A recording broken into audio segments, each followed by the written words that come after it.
అందరికీ నమస్కారం అండి. ఆంధ్రప్రదేశ్ స్టేట్ పోలీస్ కానిస్టేబుల్స్ కోసం ప్రిపేర్ అవుతున్న అభ్యర్థులందరికీ కూడా ఆల్ ది వెరీ బెస్ట్ అండి. నేను ఒక వీడియో చేశాను.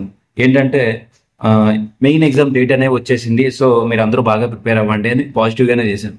అయితే చాలామంది దీన్ని ఫేక్ అని, అంటే 100కి 80% కూడా ఫేక్ అని, మిగతా 20% కూడా చాలా థ్యాంక్స్ అన్న, మంచి ఇన్ఫర్మేషన్ ఇచ్చారు, మీరు చదువుకుంటున్నాం అని చెప్పారు. So all the very best అండి అందరికీ కూడా. ఎవరి అభిప్రాయం వాళ్ళవి, అందరి అభిప్రాయాన్ని మనం గౌరవించాలి. అయితే ఇందులో ఒక నెగిటివ్ కామెంట్ అయితే చూసింది. అది ఏంటంటే కోచింగ్ సెంటర్ నుంచి ఎంత తీసుకున్నాం అని పెట్టాడు. తమ్ముడు, కోచింగ్ సెంటర్ నుంచి తీసుకోవాల్సిన అవసరం నాకు లేదు. నేను బాధ్యతాయుతంగా నేను ఉద్యోగం చేసుకుంటున్నాను. నా ఉద్యోగం నేను చేసుకుంటున్నాను, నా జీవితం నాకు వస్తుంది. సో ఇలాంటి కోచింగ్ సెంటర్ నుంచి చిల్లరకి ఆశపడే వ్యక్తిని అయితే కాదు. సో దానికి నీకు ఆన్సర్ వచ్చిందని నేను కోరుకుంటున్నాను. అయితే ఇంకో విషయం ఏంటంటే, నేను యూట్యూబ్ మీద ఆధారపడి బతుకున్నది కాదు. సో యూట్యూబ్లో సబ్స్క్రైబర్స్ పెరిగినా వచ్చినా, తగ్గినా పెరిగినా, లేదా వ్యూస్ వచ్చినా రాకపోయినా సరే పెద్దగా నేను పట్టించుకోను అనమాట. సో ఈ విషయం కూడా మీకు క్లారిటీ ఇస్తున్నాను అనమాట. రెండోది ఏంటంటే, నేను లాస్ట్ చాలా వీడియోస్ చేశాను కదా, 10-15 వీడియోస్ చేశాను ఈ పోలీస్ డిపార్ట్మెంట్ దాని వీడియోస్ కూడా. నాకంటూ కొంత సోర్స్ ఉందండి. సో ఆ సోర్స్ ఏదైతే ఇన్ఫర్మేషన్ నాకు వస్తుందో దాన్ని పరిగణలో తీసుకొని నేను వీడియోస్ చేస్తున్నాను అనమాట. లాస్ట్ టైం కూడా ఫిజికల్ తాలూకా ఈవెంట్స్ టైం కూడా డేట్స్ వచ్చేసి చేయండి అంటే చాలా మంది ఫేక్ అన్నారు. బట్ నేను కూడా వాళ్ళతో మాట్లాడిన తర్వాత వాళ్ళు చెప్పిన దాని ప్రకారం నేను వీడియోస్ అనేది చేయడం జరిగింది. సో ఆటోమేటిక్గా అది నిజమైంది. ఓకే, నాకు అంత నమ్మకం ఉందన్నమాట వాళ్ళ మీద. సో ఆ నమ్మకం మీద నేను ఆ వీడియో చేయడం జరిగింది. అలా జరిగింది. ఇప్పుడు కూడా ఈ నమ్మకం మీద వాళ్ళు చెప్పిన దాని ప్రకారం నేను కూడా వీడియో చేయడం జరిగింది. అర్థమవుతుందా? సో ఎందుకంటే నా తాపత్రయం ఏంటంటే, ఇన్ కేస్ వాళ్ళు చెప్పింది కానీ నేను పోర్ట్రేట్ చేయకపోతే రేపు పొద్దున్న డేట్ ఎప్పుడో వస్తుందిలే అని స్లాక్ బిహేవియర్తో ఉన్న స్టూడెంట్స్ పరిస్థితి ఏంటి, వాళ్ళ జీవితాల పరిస్థితి ఏంటి అని ఆలోచించాను అనమాట. అర్థమవుతుందా? ఈ యూట్యూబ్ వ్యూస్ వస్తాయి పోతాయి, దీని గురించి పక్కన పెట్టుకో, రేపు సబ్స్క్రైబర్ వస్తారు పోతారు, దీని గురించి వదిలేయండి. కానీ నిజంగా వాళ్ళు చెప్పి నిజమైతే డేట్ అనేది కన్ఫర్మ్ అయిపోతే టైం అనేది దగ్గర పడిపోతుంటుంది. మరి పరిస్థితి ఏంటి, వీళ్ళ స్టూడెంట్స్ పరిస్థితి ఏంటి అన్న బాధతోటి నేను చేశాను అనమాట.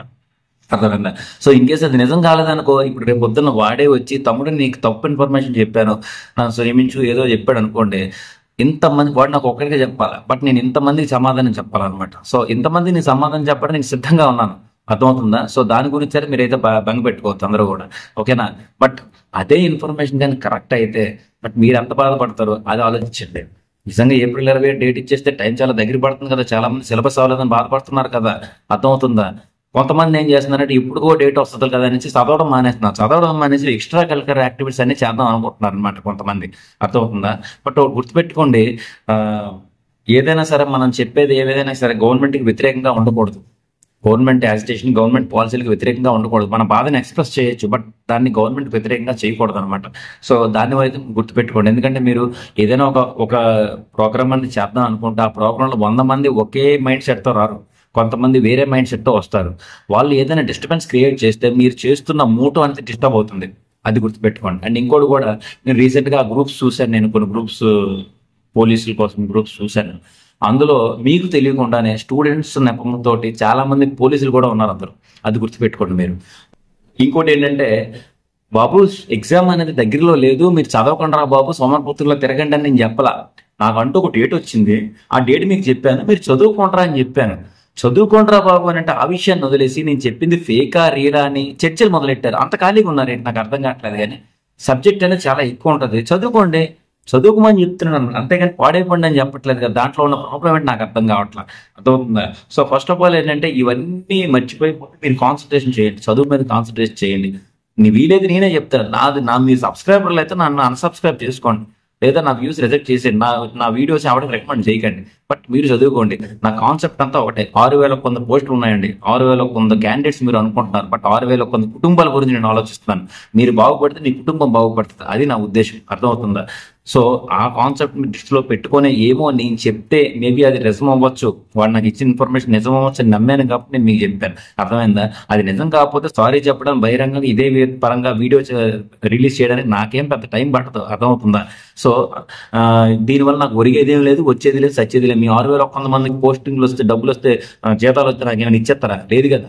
అర్థమైందా? సో మీలో ఎంతమందికి నేను అప్పటికి తెలియకపోవచ్చు, బట్ ఏంటంటే నాకు తెలిసిన ఇన్ఫర్మేషన్ చెప్పడం వరకు నేను చెప్పాలి అనే ఉద్దేశంతో మీకు చెప్తుంటాను అనమాట. సో ఫైనల్గా చెప్పేది ఏంటంటే, నెగిటివ్ థాట్ అని పక్కన పెట్టండి. మీ యూట్యూబ్లో 100 మంది 100 రకాలుగా చెప్తారు, లేదా టెలిగ్రామ్లో 100 రకాలుగా మాట్లాడతారు, బట్ ఫైనల్గా ఎఫెక్ట్ అయ్యేది నువ్వు. అది గుర్తుపెట్టుకో. సో April 27 అవ్వచ్చు, నేను చెప్తున్నట్టు, లేదా మీరు చెప్తున్నట్టు అసలు అవ్వకపోవచ్చు, బట్ ఏదో రోజు అవుతుంది కదా. అయిన రోజు నువ్వు సంసిద్ధంగా ఉన్నావా లేదా, నీ ఎగ్జామ్ నువ్వు ప్రిపేర్ అయ్యి ఉన్నావా లేదా అది గుర్తుపెట్టుకో, నీ సిలబస్ నువ్వు కంప్లీట్ చేసావా లేదా అది గుర్తుపెట్టుకో. అర్థమవుతుందా? ఎందుకంటే నీ లైఫ్ ఎఫెక్ట్ అయితే నీ ఫ్యామిలీ ఎఫెక్ట్ అవుతుంది, నీ లైఫ్ కానీ సెటిల్ అయితే నీ ఫ్యామిలీ హ్యాపీగా ఉంటుంది, అది గుర్తుపెట్టుకోండి సరేనా. ఎందుకంటే ఇంత స్ట్రెస్ఫుల్గా ఎందుకు చెప్తానంటే, నేను ఒక మిడిల్ క్లాస్ ఫ్యామిలీ నుంచి వచ్చిన వాడిని, నాలాగే మీరందరూ కూడా. అర్థమైందా? నేను ఎవరి దగ్గర చేయి చాపాల్సిన అవసరం నాకు లేదు, ఏ ట్రైనింగ్ సెంటర్ దగ్గర చేయి చెప్పాల్సిన అవసరం లేదు, లేదా ఎంత ఫేక్ ఇన్ఫర్మేషన్ చెప్పాల్సిన అవసరం లేదు. నాకు అది జెన్యున్ అని నమ్మాను కాబట్టి నేను మీకు చెప్పాను. మీరు నమ్మండి నమ్మకపోండి, బట్ ప్రిపేర్ అవ్వండి, అది గుర్తుపెట్టుకోండి. అర్థమైందా? నెక్స్ట్ ఇంకోటి ఏంటంటే, మీ పోలీస్ కానిస్టేబుల్స్ కోసం చాలా మంది కూడా ప్రిపేర్ అవుతున్నారు. అంటే వీళ్ళకి చాలా మంది సపోర్ట్ చేస్తున్నారు, పెద్దవాళ్ళు నాకన్నా పెద్దవాళ్ళు చాలా మంది సపోర్ట్ చేస్తున్నారు. మీకు కూడా చాలా థ్యాంక్స్ అండి, ఎందుకంటే వాళ్ళకి మీరు చాలా సపోర్టివ్గా ఉన్నారు, వాళ్ళ డౌట్స్ చాలా వరకు క్లియర్ చేస్తున్నారు. అండ్ వాళ్ళని కూడా మీరు అందరిని కూడా మేము కలుపుకొని చాలా రకాలైన ఇన్ఫర్మేషన్ షేర్ చేస్తున్నారు, వాళ్ళకి మీరు చాలా సపోర్ట్ చేస్తున్నారు. చాలా థ్యాంక్స్ సో మచ్ అండి. అంటే మీ పర్సనల్గా మీరు నాకు ఎవరో తెలియదు, బట్ కొన్ని వీడియోస్ చూస్తున్నాను కాబట్టి, సో మీరు కూడా వాళ్ళకి సపోర్ట్ చేస్తున్నారు కాబట్టి, నాలాగే మీరు కూడా సపోర్ట్ చేస్తున్నారు కాబట్టి, అందుకే మీకు కంగ్రాచులేషన్ చేస్తున్నాను. అలాగే సపోర్ట్ చేయండి వాళ్ళకి కూడా. అండ్ ఇంకో విషయం చెప్తున్నాను ఏంటంటే, మనం ఏం చేసిన, ఇందాకే చెప్పాను నేను, మనం ఏం చేసినా సరే గవర్నమెంట్ వ్యతిరేకంగా చేయకూడదు. మన బాధను ఎక్స్ప్రెస్ చేయాలి, బట్ గవర్నమెంట్కి వ్యతిరేకంగా చేయకూడదు. ఎందుకంటే మీకు నెక్స్ట్ నేను ఒక వీడియో బహిరంగ నేను నెక్స్ట్ మీకు వీడియో చెప్తాను ఏంటంటే, మనం ఏ పనులు చేస్తే, ఏ రాంగ్ డిసిషన్స్ అయితే మనం డిస్క్వాలిఫై అవుతాము అన్న మీద ఒక వీడియో చేస్తాను ఖచ్చితంగా నేను. ఎందుకంటే చాలా మందికి విషయం తెలియట్లేదు, ఆ విషయం తెలిస్తే నా బాధ ఏంటో మీకు అర్థమవుతుంది. అప్పుడు దామన్న బాగానే చెప్పాడని మీకు అర్థమవుతుంది. మనం ఏ రకంగా తప్పు చేస్తే డిస్క్వాలిఫై అయిపోతామో, ఎందుకంటే ఒక జాబ్ అనేది చాలా ఇంపార్టెంట్ అండి. దానికోసం అది నాకు రాకముందప్పుడు నా జీవితం ఎలా ఉందో, వచ్చిన తర్వాత నా జీవితం ఎలా ఉందో నాకు తెలుస్తుంది. బట్ అలాంటి జీవితం మీకు కూడా రావాలనే ఉద్దేశంతో నేను అంత పాటలాడుతుంటాను అనమాట.